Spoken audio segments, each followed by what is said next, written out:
నమస్తే అండి. ఈరోజు మనం నంద్యాల జిల్లా నందికొట్కూరు సమీపంలోని బిజినవేముల గ్రామంలోని ఆవుల శ్రీనివాసులు అనే రైతు దగ్గర ఉన్నాము.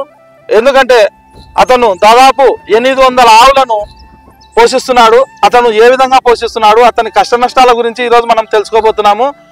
ఆవుల శ్రీనివాసులు గారి మాటల్లోనే ఆ కష్ట నష్టాలు తెలుసుకుందాం. అన్న శ్రీనివాసులు అన్న నమస్తే. మీరు దాదాపు 800 ఆవులను పోషిస్తున్నారు కదా.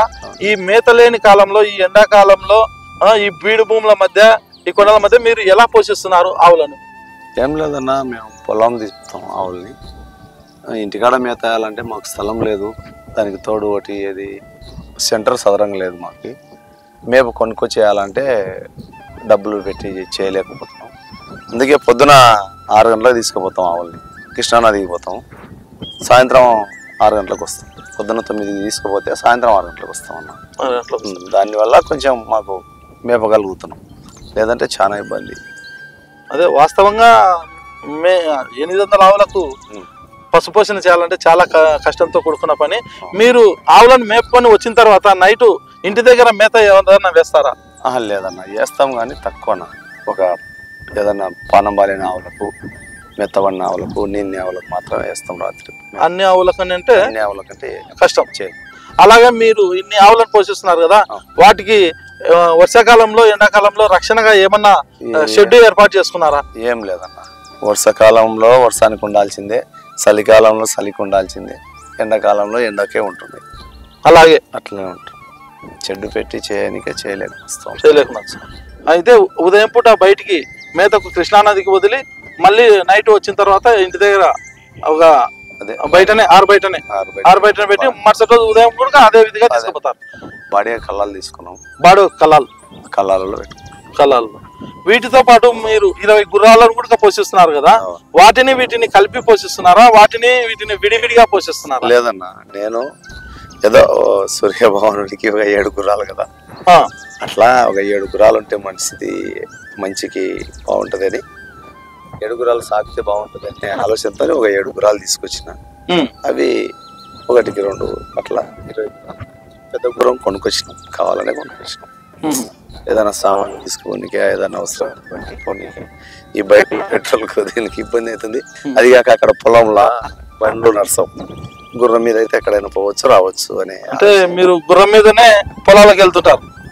ఏదైనా అవసరం పడితే ఊర్లోకి ఏదైనా పోవాలంటే అక్కడ ఈడ అని ఆడ కానీ మాకు గుర్రం అయితే కొంచెం బాగుంటుంది. బుడదకు పని చేస్తుంది. గుర్రాలు అయితే ఈ పొలాల్లో కన్వీనియంట్ ఉంటుంది. మీరు బయటికి వెళ్ళడానికి చేయడానికి గుర్రాలు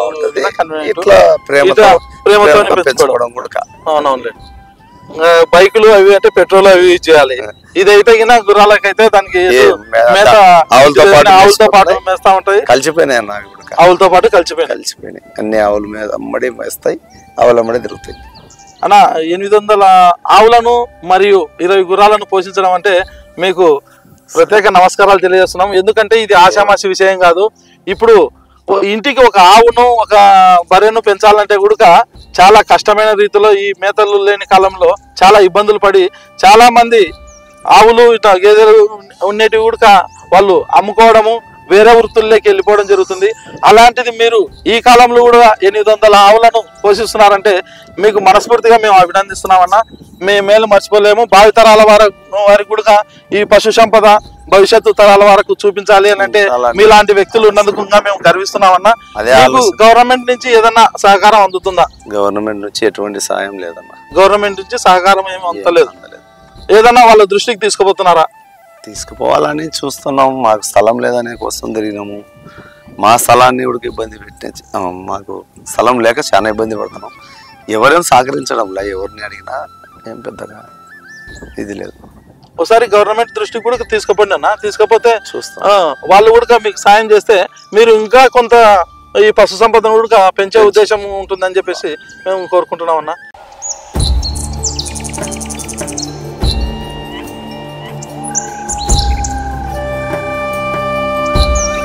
మీరు ఇన్ని ఆవులను పోషిస్తున్నారు కదా, వీటికి షెడ్ ఏర్పాటు ఏం చేయడం లేదా? షెడ్ వేయాలంటే చాలా డబ్బులు ఖర్చు అవుతాయి.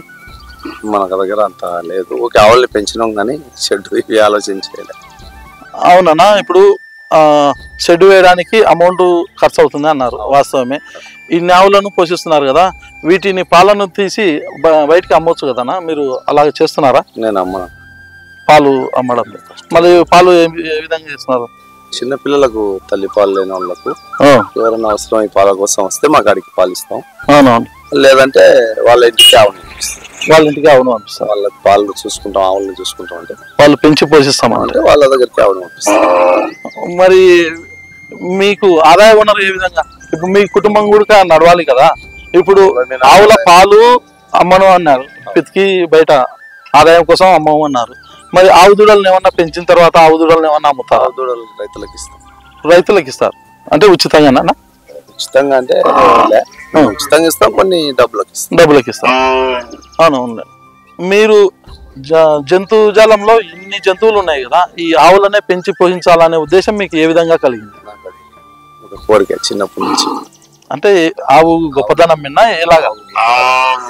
ఆవు గొప్పదనం విన్నా, ఆవు గొప్పదనం మీద ఆవులను పోషించాలా, పెంచాలా, ఆవు పశు సంపదను ఉత్పత్తి చేయాలా అనే కోరిక కలిగింది. ఆ విధంగానే భవిష్యత్ తరాల కోసము ఆవులను పెంచుతున్నారు. మీకు ఆదాయం ఉన్నది ఏ విధంగా సృష్టించుకోవాలనుకుంటున్నారు? ఇప్పుడు కుటుంబం కూడా జరగాలి కదా. ఆదాయం గురించి ఆలోచన చేయలేదు. ఆవులే పెంచాలా, ఆవులనే పెంచాలా. పేడ అమ్ముకోవడం, పేడతో జీతాల్లో జీతాలకు ఇది కోడెదూళ్ళు ఒక 6 నెలల తర్వాత కోడెదూళ్ళు అమ్ముతాం, రైతులకు ఇస్తాం. కావాల్సి తీసుకున్న వాళ్ళకి ఇస్తాం, తక్కువ రేటుకి ఇస్తాం. అంటే ఎక్కువ వ్యాపార రూపకంగా అయితే లేదు, వ్యాపార రూపకంగా కాకుండా ఎక్కువ సేవా రూపకంగానే మీరు వీటిని పోషిస్తున్నారు. మీరు ఎన్ని సంవత్సరాల నుంచి ఈ ఆవులను పోషిస్తున్నారు? 24 సంవత్సరాలు. ఇప్పటికి 20 సంవత్సరాల దగ్గర అవుతుంది. 20 సంవత్సరాలు దాటింది. 25 సంవత్సరాలు 20 దాటింది. 25 సంవత్సరాల నుంచి ఫస్ట్ ఎన్ని ఆవులు ఉండేవి? ఫస్ట్ ఒక ఆవు నుంచి వచ్చింది. ఫస్ట్ ఒక ఆవు నుంచి ఈ రోజు 800 ఆవులను పోషిస్తున్నారు. మీ భవిష్యత్ తరాలకు ఏం చెప్పాలనుకుంటున్నారు? ఈ ఆవులను పెంచి పోషించడంలో మీరు ఏం చెప్పాలనుకుంటున్నారు సమాజానికి? ఈ ఆవులను ఎందుకు పెంచుతున్నాం అనేది తెలుసుకోవాలనే నేను పెంచుతున్నాను. ఈ ఆవులను ఎందుకు పెంచుతున్నాము అనేది తెలుసుకోవాలనే మీరు పెంచుతున్నారు. గొప్ప ఆలోచన. చాలా మంది మస్తుగా ఆలోచన చేపించిన కొన్ని తగ్గించుకొని అమ్ముకొని పొలం కొను ఏదేదో చెప్తున్నారు. నాకు అది నచ్చలే, ఇదే నచ్చింది. నీకు దీంట్లోనే తృప్తి ఉంది అంటావు?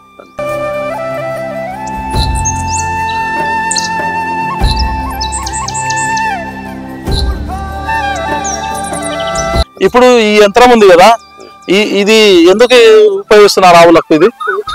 ఇది ఏదైనా ఆవు కాలేరుగడం, ఈ కట్టు కడితే అది కదలకుండా నిలబడాలి. కదలకుండా నిలబడాలంటే వేరే దాంట్లో ఏదట్లా పెద్దగా కింద పడడం, మనుషులను పట్టుకొని వెళ్ళాలంటే ఇబ్బంది అవుతుంది. ఇది ఉందంటే సులభంగా 2 మనుషులతోనే చేయొచ్చు. ఎక్కువ మంది అవసరం లేకుండా ఇది సేఫ్టీగా ఆవుకు సేఫ్టీగా వస్తుంది. ఏదైనా పడుకొని లేని ఆవు పడిపోయి కాల్షియం తక్కువ పడిపోతాయి కొన్ని ఆవు. అట్లాంటి ఆవుల్ని దీనికి ఒక రెయిన్ కోట్ ఉంటుంది, ఆ కోట్ వేసి లిఫ్ట్ ఎత్తుకొని నిలబడుతుంది. దాన్ని ఒక లెవెల్ గా పెడితే, కాళ్ళు కిందకి అనుకునే లెవెల్లో పెడితే అది మేపు తినాలనుకుని ముందరకు పోవాలనుకుంటే ముందరికి వస్తుంది. అంటే ఇదే వస్తుంది ముందు, దెబ్బ తినకుండా అదే ఎంతకు అదే వస్తుంది. అదే వస్తుంది. మంచి పరికరం ఇచ్చిన దానికోసం ఇది కర్నూలు సత్యసాయి రమణ సారు మాకు ఇది డొనేట్ చేసినాడు. ఆయనకు మేము చాలా రుణపడి ఉంటాం. ఓకేనా, పెద్దగా ధన్యవాదాలు. 55,000 అయింది వీడికి వచ్చే లోపల. ఇక్కడ చేరే లోపల 55,000 జబ్బల్పూర్ నుంచి తెప్పించినాడు. కానీ ఒక మంచి ఆవులకు మంచి సౌకర్యవంతమైన మిషన్ కొనిచ్చినాడు. దాని గురించి ప్రత్యేక కృతజ్ఞతలు తెలుపొచ్చు. 4 ఆవులు బతికినాయి, ఒక గుర్రం బతికింది దానివల్ల. చాలా మాకే అవకాశం కాకుండా వేరే ఊరు వస్తే కూడా వాళ్ళ గుడికి పంపించేస్తాం. వాళ్ళు తెలుసుకొని వస్తే ఇచ్చి పంపిస్తాం, ఎవరు వచ్చినా ఇస్తాం. ఓకేనా, మీరు టైం కేటాయించినందుకు ప్రత్యేక ధన్యవాదాలు. ఈ ఆవులను పెంచి పోషిస్తున్నందుకు మా ఛానల్ తరఫున మీకు ప్రత్యేకంగా అభినందనలు తెలియజేసుకుంటున్నాం.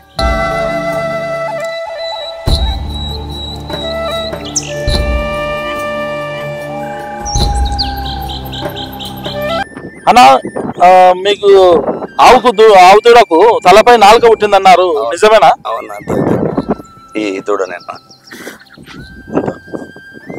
అరే అవునే, సేమ్ 4. ఇది పుట్టినప్పటి నుంచి అలాగే ఉందన్నా? లేదన్నా, పెరుగుతుంది. ఫస్ట్ చిన్న ఉండింది, ఆ దూడ పెరిగే కొద్ది పెద్దగా అవుతుంది. సేమ్ నాలుకలాగే ఉంది కదన్నా. చాలా విచిత్రం ఇది. అసలు సృష్టిలో వింతల్లో దాదాపు ఇప్పుడు ఆవు దూడ తలపై నాలుక పుట్టడం అనేది చాలా వింత అయిన విశేషము. అలాంటిది మన నందికొట్కూరు సమీపంలోని బిజినవేముల గ్రామంలోని ఆవుల శ్రీనివాసరావు అన్న రైతు దగ్గర ఒక ఆవుకు దూడ జన్మించింది. దాని తలపై నాలుకతో జన్మించింది. ఇది చూడడానికి చాలా మంది ప్రజలు వచ్చిపోతున్నారు. ఇలాంటి వింతైనది చూసి ప్రజలు ఆనందం వ్యక్తం చేస్తున్నారు. ఇట్లా పెద్దగా కొద్ది దూడ ఇలాగే పెరుగుతుంది కదా, ఇట్లానే పెరుగుతుంది. ఇట్లనే కిందికి పెరుగుతుంది అంటే ఇట్లా ముందుకు పడుతుంది.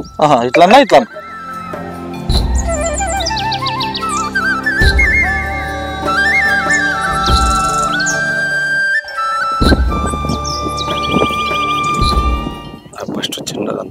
ఫస్ట్ చిన్నగా ఉండిందా, దూడ పెరిగే కొద్దీ పెరుగుతా ఉంది.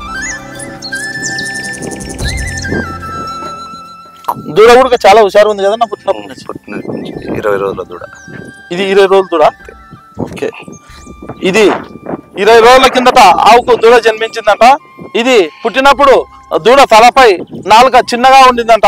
దూడ పెరిగే కొద్దీ నాలుక కూడా పెరగడం చాలా వింతైన విశేషం. ఇది చిన్నగా ఉండింది ఫస్ట్ దూడ ఉండినప్పుడు, ఆ దూడ పెరిగే కొద్దీ నాలుక కూడా పెద్దగా అవుతుంది. నాలుక కూడా పెరుగుతుంది. దూడకి ఎలాంటి ప్రాబ్లం ఏం లేదు, దానికి ఎటువంటిది ఇబ్బంది లేదు. ఆరోగ్యపరంగా దూడకి ఎలాంటిది ఏమి ఇబ్బంది ఏం లేదు.